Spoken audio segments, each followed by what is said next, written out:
All right, folks, what is going on? This is episode 38 of the VF Cast. I am VF Baller, and got a lot to talk about this episode. A lot to talk about.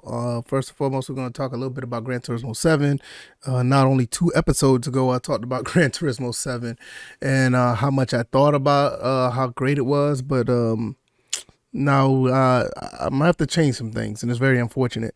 Also, I want to talk about my consoles, how I, handle and how I treat my consoles, because we always talk about the games. We always talk about the games and how much we love playing the games and what games we picked up, but we don't talk too much about the consoles. So I'm going to talk about how I manage them as well. So it's going to be pretty much a fairly packed episode today. It may trickle over a little longer than what it usually be, between 20 and 30 minutes. But either way, I hope you guys stick around and enjoy this episode. Hopefully you can give me some feedback in the comment section if you don't mind. I really appreciate it. First and foremost, I know it's a little different because I play a lot of retro sports games nowadays. I've been playing, Madden 08, NCAA 08. Thanks to the guys who've been around for a long time. I've been watching that content. I think it's really good content. Personally, I enjoy doing it. And I thank you guys. I really appreciate it. And I noticed that other people who are coming to watch the other content, the content like this, the podcast stuff and the other gaming stuff, which is cool. So it's good that I have a balance of both. Nevertheless, I appreciate you if you even just happen to come by for, a few seconds or whatever. You took some time out your day, which is, I'm pretty sure is valuable, to actually check out what I'm doing. So I really appreciate that.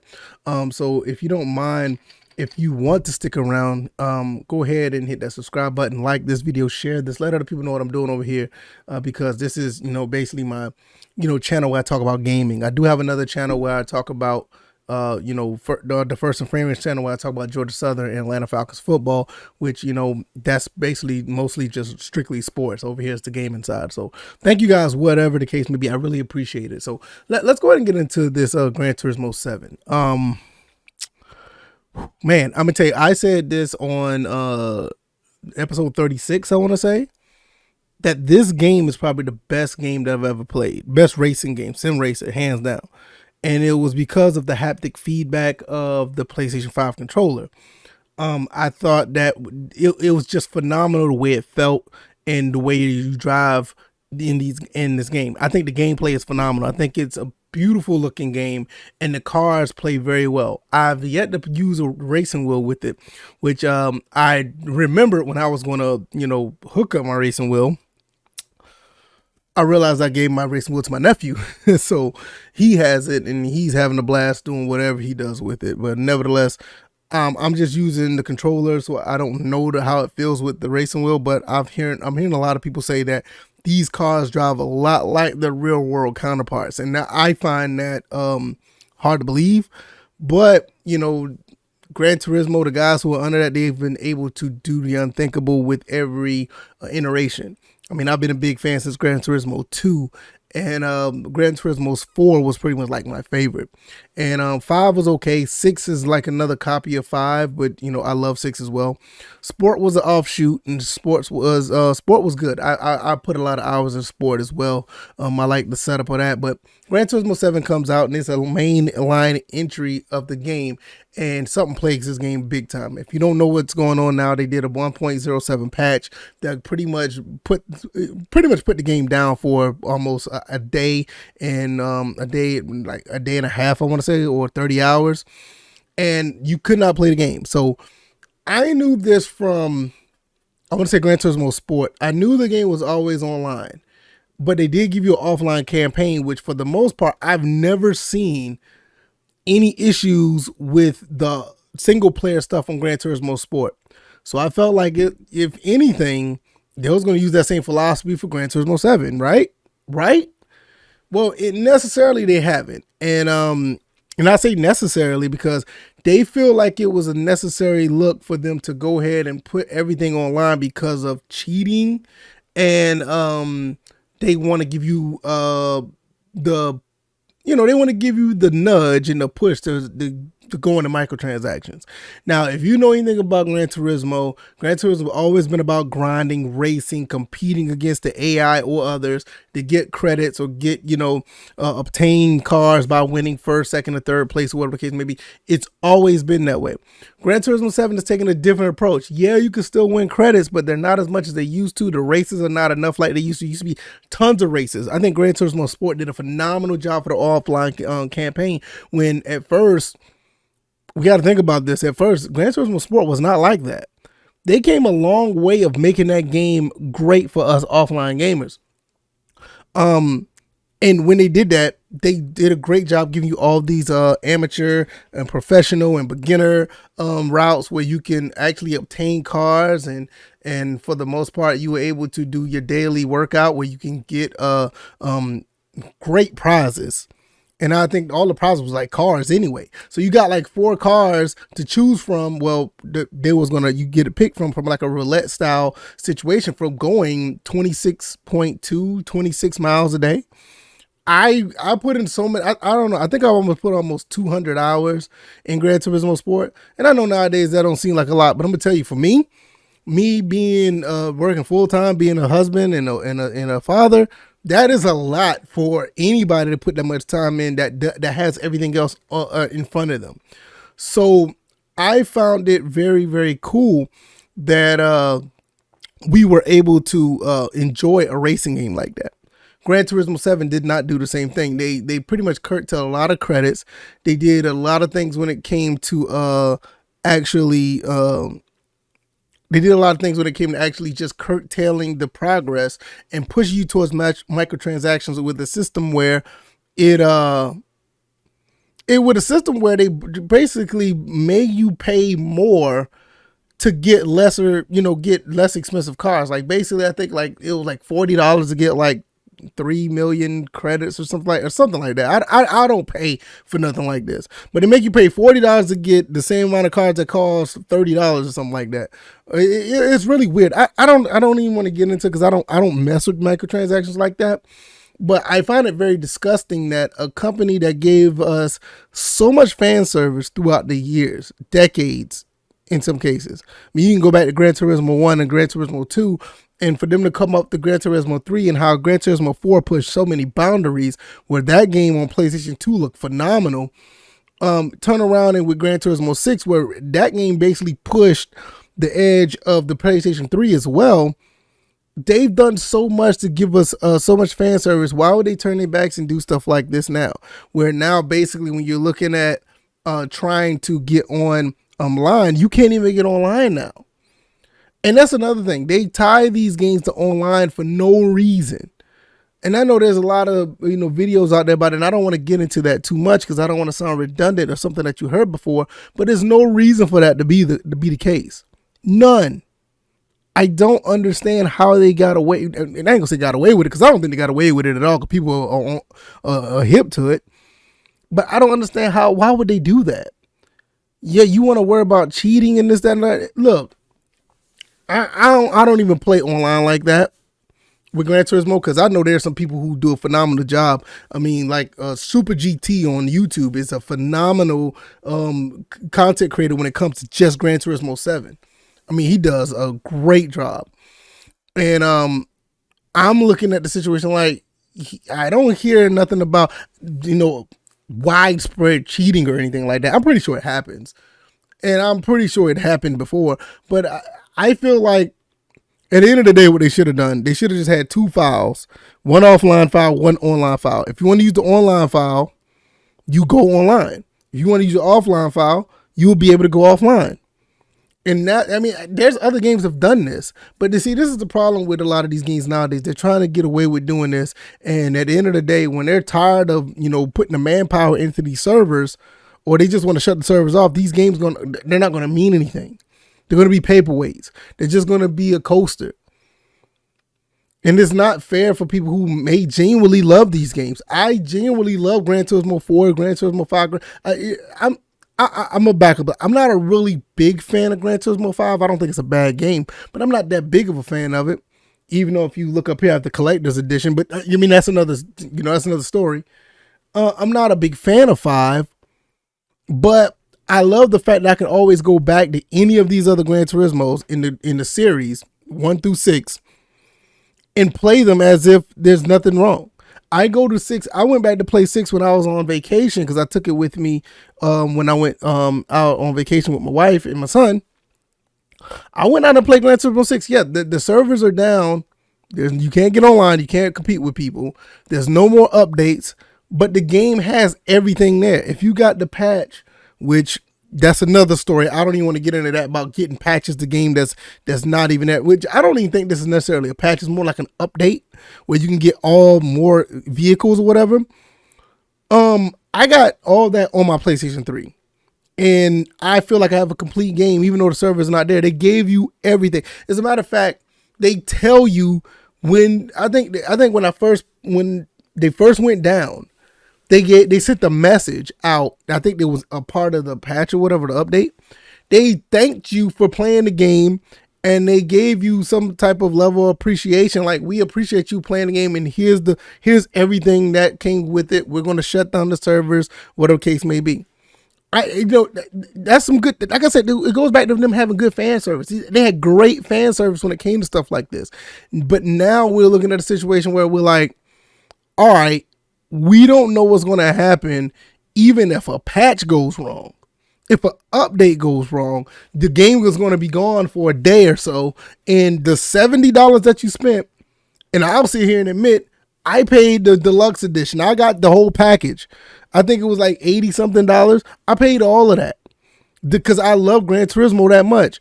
These people at Polyphony Digital, they know I like to play Gran Turismo because they gave me a beta for the sport, for Gran Turismo Sport. Now I'm starting to wonder why I didn't get a beta for Gran Turismo 7, if there was one. But that's another story, another day. But yeah, I had a beta for the Gran Turismo Sport. I thought it was great. But see, that's and that's one of the plus sides to Gran Turismo or just online gaming. If they could collect your data, you can be able to you may be able to be entitled to an early beta because they have that information that you've been playing the game. And I think that's one of the reasons why I probably got that appreciation that the servers are going down on 6, and they let you know that there was the end of life of that game. But now, like, I should not have to go to play Gran Turismo Sport or Gran Turismo 6. Don't get me wrong, I like to go back to it from time to time because there's some things on there that's not necessarily in the newer games, but I should not have to go back to it because this game isn't working. That's unacceptable. So I don't know what's going to happen. I have the game still on my PS5. Maybe they'll get it fixed. I don't know. Some people saying that it's already up. I think 108 is up now. I want to see what the level of credits you can get now. I think that's something I want to get into at a later time as far as me actually going to play it because there's not enough races right now.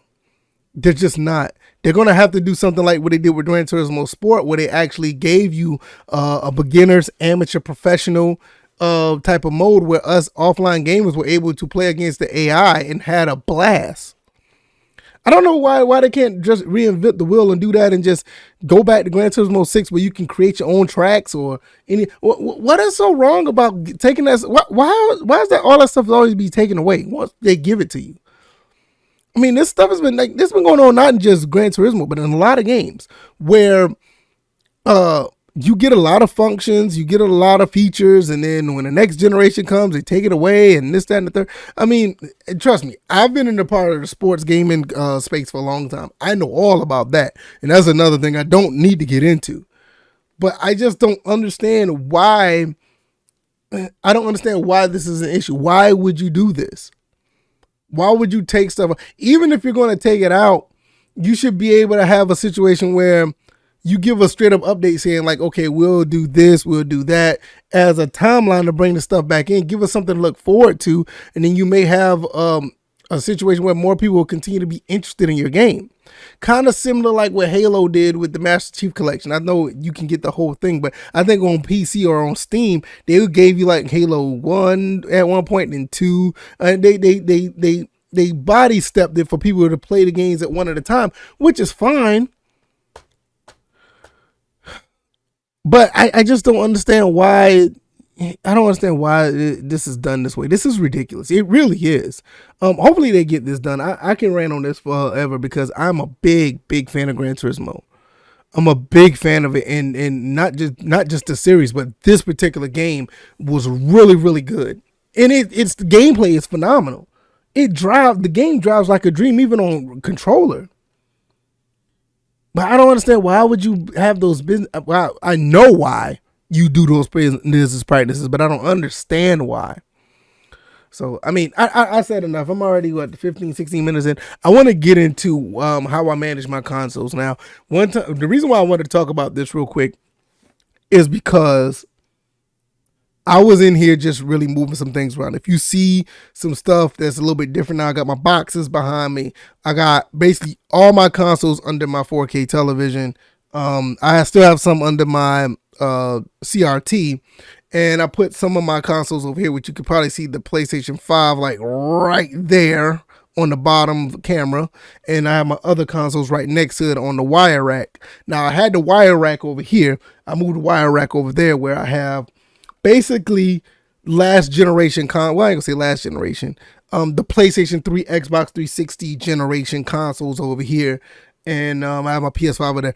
I don't have my Series S anymore. I end up selling that. I just this whole thing about this digital thing and this whole thing about the digital thing, feeling like I don't own these games, is really bothering me, and I feel like with what Sony did with the CMOS battery thing, I feel like they've done us a solid, and I think we'll be able to keep our games if in the event all the stuff goes offline, especially for the PS5, PS4 maybe as well. I don't know if they did the PS3 yet, but they need to. But nevertheless, I put them all in order. They're all right here now, and I been slacking a little bit, but mostly I manage my consoles in a way where, I guess you could say similar to like how somebody, how they like somebody who's a car collector who like to keep the cars in the garage and keep them nice and clean and nice and neat. I try to do the same thing with those. I haven't been doing the best job of it as of the last few months, but I took the time since I've been on vacation to do that, and I lined them all up the way I want to. One day I'm gonna finally do a tour of this room, and I'll show you how I got it set up. But I have where all my consoles are set up nice and neat. I try to clean them and wipe them down. I also try to, keep them spaced out so don't be, I don't say spaced out, but try to keep them at a level based on the generations. Because they got this Nintendo, the Super Nintendo, the Genesis. They're kind of like in the same generation, in my opinion. The NES is a little bit behind, but I put that up there anyway because that's the only one I have. I don't have a Master System. Then after that, I put the next generation with the N64, the PlayStation, and the Saturn. Then I got the other one with the GameCube, Dreamcast, original Xbox. Then, like I said, I got the PS3 generation. Now, I don't have a PlayStation 4 anymore or my Xbox One. Like I said, I already talked about the Xbox One situation and the Xbox Series situation. I pretty much gave them away, or I sold them for the most part. But I got the PS5 because the PS5 play PS4 games. And I try to just keep them, in a space where I can just keep everything together. That's just how I want to do. Keep them together, keep them nice and tight, and don't have to worry about anything under that umbrella as far as having an issue. It's my son, y'all. Y'all know how it is. But yeah, I'm trying to get around the 20-minute mark, so I ain't gonna hold y'all up any much longer. But I like to manage them to where it's very convenient to sit and just play the games. And not having to worry about cords all over the place. And I try to keep them to a level where it's very easy to access to them. And at one point I didn't have it that way because I still have two consoles over here that's on this side that's on another display that I don't know what I'm gonna do with them. I'll probably just like have them set up somewhere because they're basically duplicates of. There's another PlayStation 2 and another Dreamcast, so I may have some place else to put those. But like I said, at the end of the day, I like to have it nice and tight to where I can have a really good setup, so I can just play games whenever I get ready. And I've been slacking on that pretty much from the beginning of the year, and I got it back to where I want it. And even with the older games, and I got them hooked up to the upscaler. And with the upscaler, they will be able to show pretty good on a 4K television, and I can split it to the CRT when I get ready. So that's basically how I do that. I'm getting up to the 20-minute mark. I don't want to hold you guys up. You heard me rant about Gran Turismo 7 and how I feel about that. Yeah, that's for the water in the faucet. We're gonna have to put that on the new sink, okay? Okay. Yeah, so I'm just gonna pretty much that's pretty much it. I didn't want to get too far. There's no reason to go far down in the weeds of that. But I just wanted to let you know how I managed them, and I'm pretty happy with it. Like I said, one day I'm gonna do a tour, and I'm gonna let you guys know how everything in here is set up. This side of the room over here, it still needs work over here, and I'll get that together. So hopefully you enjoyed this with my Gran Turismo 7. Yeah, that's green, baby. Hope you enjoyed this. I hope you guys had fun listening to my rant of Gran Turismo 7. Possibly the best racing game I've ever played. But now it's a disaster. And my consoles are set up pretty cool. So I'm going to get up out of here. My son is here. And I don't have much else to say. You want to tell everybody goodbye? Goodbye. Mm-hmm. I love you.